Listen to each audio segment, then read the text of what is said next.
అందరికీ నమస్కారం. IYR talks మొదలుపెట్టి ఎఫెక్టివ్గా పోస్టింగ్స్ మొదలుపెట్టి ఒక సంవత్సర కాలం అయింది. ఈ సంవత్సర కాలంలో సబ్స్క్రైబర్స్ బేసు 3,000 నుంచి 33,000 దాకా పెరిగింది.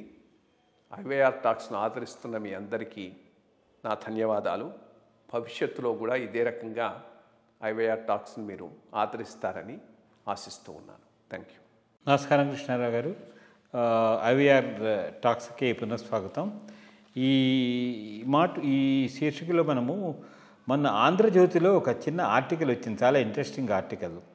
P4 పిచ్ అంటే పిచ్ అని అంటే మామూలుగా ఉండే లూనటిక్ పిచ్ కాదు, ఇట్స్ ఏ థింగ్ ఇనిషియేటివ్ అని అర్థం చేసుకుంటూ దాంట్లో ఏంటంటే అది ఆచరణలో సాధ్యం కాదని రాజకీయ విశ్లేషకులు వాళ్ళందరూ అభిప్రాయపడ్డారు. ఇదేంటంటే ఇదివరకు మనకి P3 అని ప్రైవేట్ పబ్లిక్ పార్ట్నర్షిప్ ఉండేది, దానికి ఇప్పుడు ఇంకొక P యాడ్ చేసి పీపుల్ అని చెప్పి P4 పిచ్ అని చెప్పారు. దీని ప్రకారం చంద్రబాబు నాయుడు గారు అనుకున్నది ఏంటంటే చాలా ఆదర్శవంతంగానే ఉంది. అంటే ఓ పక్కన ప్రజలకు ప్రభుత్వ ధనాన్ని తాయిలాల రూపంగా ఇచ్చుకుంటూ దీన్ని ఎంతవరకు ముందరకు సక్సెస్ఫుల్గా తీసుకెళ్ళరు అనేటువంటి చాలా పెద్ద ప్రశ్న. అంటే ఏమిటి, ఏ విలేజ్కి సంబంధించిన వాళ్ళు లేకపోతే ఏ రీజన్కి సంబంధించిన వాళ్ళు అక్కడ కొంతమందిని అడాప్ట్ చేసుకుని వాళ్ళు ముందరకు తీసుకొని పేదరికం లేకుండా ఉండే కుటుంబాలను తయారు చేయాలనే ఉద్దేశంతో 2047 మన ఇది టార్గెట్ పెట్టుకున్నారు కదా, దాంట్లో దీన్ని ఇది చేశారు. సరే, ఈ రాజకీయ విమర్శలు కూడిన అంశం మీద మీరు అసలు అది సబబా అవునా, అవుతుందా రాదా? ఎందుకంటే కొంతమంది మామూలుగా ఈ కార్పొరేట్ కంపెనీస్ నుంచి వచ్చే వాళ్ళ ఫండింగ్ ఇదంతా చేసి కొంత డెవలప్మెంట్ అయితే చేస్తున్నారు. బట్ ఇది ఎంతవరకు సాధ్యాసాధ్యాల గురించి ఒక చిన్న వివరణ. అంటే ఇది కాన్సెప్ట్ కొత్తది కాదు. గాంధీజీ గారి ట్రస్టీషిప్ కూడా అదే కదా. గాంధీజీ గారి ట్రస్టీషిప్ కాన్సెప్ట్ కూడా అదే. కాస్త రిచ్ పీపులు, వెల్ టు డూ పీపులు, ధనవంతులైనటువంటి వాళ్ళు, ధనానికి వాళ్ళు ట్రస్టీస్, అంతేగాని అది వాళ్ళ సొంతం కాదు. దానిని మొత్తం సమాజ సేవకు ఉపయోగించాలనేటటువంటిది ట్రస్టీషిప్లోని మెయిన్ దిస్ థింగ్. అదే కాన్సెప్ట్ చాలా వరకు చాలా మతాల్లో ఉన్నది. ఇప్పుడు క్రిస్టియానిటీలో giving is a very important thing. ఇస్లాంలో కూడా గివింగ్ ఈజ్ ఏ చాలా ఇంపార్టెంట్ థింగ్. మన దాంట్లో కూడా మనం అది వేదవ్యాస స్టార్ట్ చేసినప్పుడు నేయం సజ్జన, నువ్వే చెప్పు, అది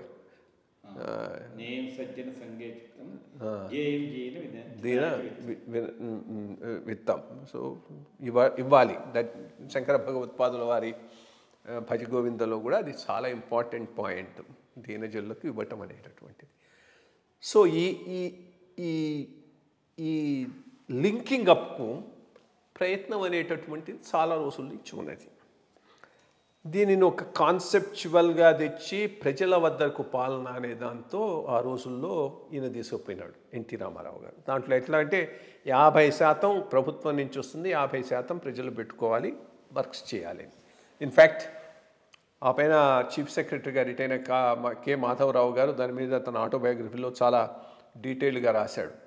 ఈయనేమో 50% గవర్నమెంట్ నుంచి వస్తుంది, 50% ప్రజలు పెట్టుకోవాలంటే అక్కడ ఉండేటువంటి గ్రామాల్లోని ఇంపార్టెంట్ ల్యాండ్ లార్డ్స్ ఇంజనీర్లతో కుమ్మక్కే ఎస్టిమేట్స్ ఇంకో 50% పెంచేసి 50% గవర్నమెంట్ తీసుకొని దాంతోనే కానిచ్చారు. సో కాన్సెప్ట్ ఈయనకు అది ఉన్నా కానీ యాక్చువల్గా అదే జరిగిందని. సరే, ఆ పైన చంద్రబాబు నాయుడు గారు వచ్చిన తర్వాత జన్మభూమి అంటూ మొదలెట్టాడు. అక్కడ ఇదే జరిగింది. ప్రజలు కాంట్రిబ్యూషన్ అంటే కాంట్రిబ్యూషన్ ఎస్టిమేట్స్ పెంచేసేసి చేసే విధానం ఒకటి రన్ అయింది. ఇన్ఫ్యాక్ట్ ఆయన టైంలో ఇంకో ఎన్జిఓ కూడా ఒకటి ఫ్లోట్ అయింది, నాంది అని. ఆయన రమేష్ కుమార్ గారు, నిమ్మగడ్డ రమేష్ కుమార్ గారు దానికి సిఇఓగా ఉండేవాడు. దాని కాన్సెప్ట్ కూడా ఇదే. ఆ బోర్డులో అయిన రెడ్డీస్ ల్యాబొరేటరీస్ ఆయన రెడ్డి గారు వీళ్ళందరూ ఉండేవాళ్ళు. వీళ్ళందరితో చేసి సమాజ సేవ చేయాలనేటటువంటి అది ఎక్కడికి పోలేదు. అది కూడా అబార్ట్ అయింది. In between it got aborted. ఈ లోపల ఈ ఈ ఈ గవర్నమెంట్ ఆఫ్ ఇండియా స్కీమ్లోనే social responsibility, CSR, corporate social responsibility అనే కాన్సెప్ట్ కూడా దీనికి అనుకూలంగా ఉన్నది. దీంట్లో 2 పాయింట్లు. మొట్టమొదట ఇది గవర్నమెంట్కు సంబంధించి చేయాలంటే ఎప్పటికీ సక్సెస్ కాలేదు. గవర్నమెంట్ అంటేనే రాజకీయం, రాజకీయం అంటేనే defective beneficiary selection. So selection సరిగ్గా లేకుండా రాజకీయంగా నువ్వు సెలెక్ట్ చేసి ఏదో చేసేస్తాను P4 ఇది అదేనంటే అయ్యేది కాదు, పోయేది కాదు. దానిని రెండోది టార్గెట్ డ్రివెన్ చేయటం. ఇది కామ్గా కన్సర్న్ ఇండివిజువల్ చేయాల్సిన దాన్ని టార్గెట్ డ్రివెన్ చేసేస్తే తప్పకుండా దీనివల్ల రియాక్షన్ వస్తుంది. ఇన్ఫ్యాక్ట్ నాస్బందీకి వచ్చినట్టే ఓ రియాక్షన్ వస్తుంది, అంతేగాని అది సక్రమంగా అమలయ్యేటటువంటి అవకాశం లేదు. ఈ P4ను ఒక గవర్నమెంట్ ప్రాజెక్టుగా, గవర్నమెంట్ ఇనిషియేటివ్గా ముందుకు తీసుకుపోవటం సరైనటువంటి విధానం కాదు. తప్పకుండా ఫెయిల్ అవుతుంది, దాంట్లో ఏం డౌట్ లేదు. ఇది సో ఫెయిల్ అవటమే కాదు, గవర్నమెంట్కు బ్యాడ్ నేమ్ కూడా తెస్తుంది.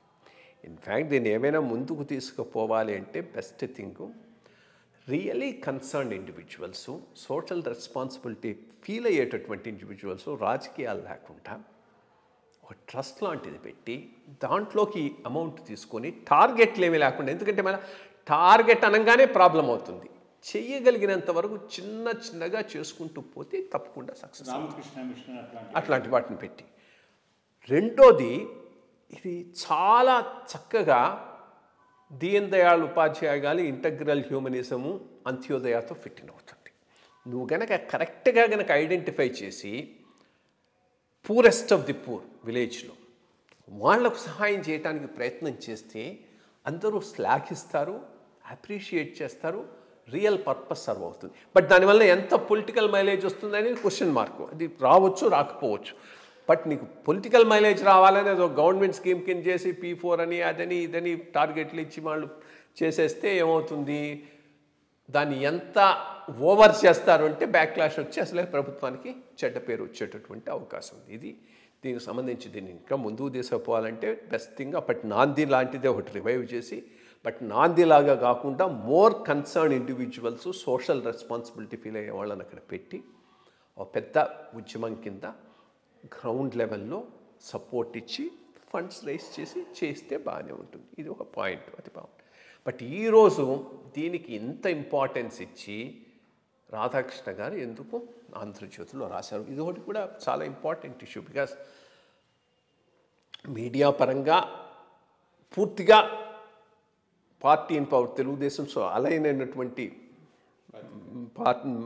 పత్రిక ఆంధ్రజ్యోతి. 2 రీజన్స్ ఉండొచ్చు. మొట్టమొదటిది, మేము పూర్తిగా ప్రభుత్వాన్ని సమర్థించటం లేదు, మేము ఇండిపెండెంటు అనేటటువంటిది ఒకటి ప్రూవ్ చేసుకోవటానికి ప్రయత్నం చేస్తూ ఉంటుండొచ్చు. ఎందుకంటే వన్ సైడెడ్గా ఇది పోతూ ఉన్నది అని అంటే దాని క్రెడిబిలిటీ దెబ్బతింటుంది. క్రెడిబిలిటీ దెబ్బతింటే ఈరోజు కాకపోయినా రేపైనా కానీ పేపర్ ఇర్రెలవెంట్ అయిపోతుంది. అది బాగా తెలిసినవాడు రాధాకృష్ణ గారు. సో అందుకోసం ఒకటి చేసిండు. మోర్ దాన్ దట్ ఏదైనా డిఫరెన్సెస్ వచ్చాయా? డిఫరెన్సెస్ వస్తే దీంతోనే ఆగదు, ఇంకా కంటిన్యూస్గా గవర్నమెంట్ మీద కూడా వస్తుంది. ఇన్ఫ్యాక్ట్ అది ఒక పెద్ద అడ్వాంటేజీ, డిసడ్వాంటేజీ తెలుగుదేశానికి. తెలుగుదేశాన్ని సపోర్ట్ చేస్తూనే ఇండిపెండెంట్గా ఉండటానికి ప్రయత్నిస్తూ ఉంటాయి ఈ 2 పత్రికలు. అందుకనే వాటికి ఇంకా కొంత క్రెడిబిలిటీ ఉంది. అదర్ సైడ్ వచ్చేటప్పటికి సాక్షి దాని కాంపోజిషను, స్ట్రక్చరు, ఫండింగు అంతా వన్ సైడెడ్. సో అది పార్టీ పేపర్గానే మిగిలిపోయింది. అందుకని అది ఫస్ట్ టైం అపోజిషన్లో ఉన్నప్పుడు అయిన సక్సెస్ ఇప్పుడు కావట్లేదు. ఎందుకంటే మీరు అప్పుడు రాసింది ఏది కూడా మీరు ఆ పైన పవర్లో ఉన్నప్పుడు చేయలేదు, మళ్ళీ ఇప్పుడు వచ్చి అదే రాస్తే ఎవరు చదువుతాడు? సో అందుకని క్రెడిబిలిటీ బాగా పోయింది. రెండోది, ప్రొఫెషనల్గా కూడా ఈ 2 పేపర్లకు మంచి ఇది ఫీల్డ్ వర్కర్స్ ఉన్నారు అండ్ ఇన్ఫర్మేషన్ గ్యాదరింగ్ బాగుంటుంది. అందుకని కొంత ఆ క్రెడిబిలిటీ ఒకటి ఉంది, కొంత పాయింట్.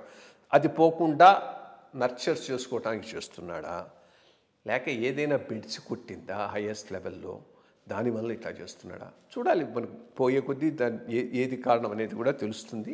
బట్ బేసిక్గా P4 ఈ రకంగా తీసుకపోతే మాత్రం సక్సెస్ కావటం అవతల పెట్టు, ప్రభుత్వానికి చెడ్డ పూరి అయితే తప్పకుండా వస్తుంది. అది చూద్దామండి మరి. అంటే చంద్రబాబు నాయుడు గారు తలుచుకున్నది ఏదైనా వదిలిపెట్టాడు ఆయన.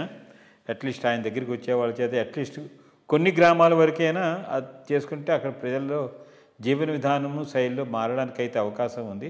కాన్సెప్ట్ అయితే మంచిది, కానీ ఇంప్లిమెంటేషన్లో ఎంతవరకు ముందుకు తీసుకురాగలరు మీరు చెప్పినట్టు.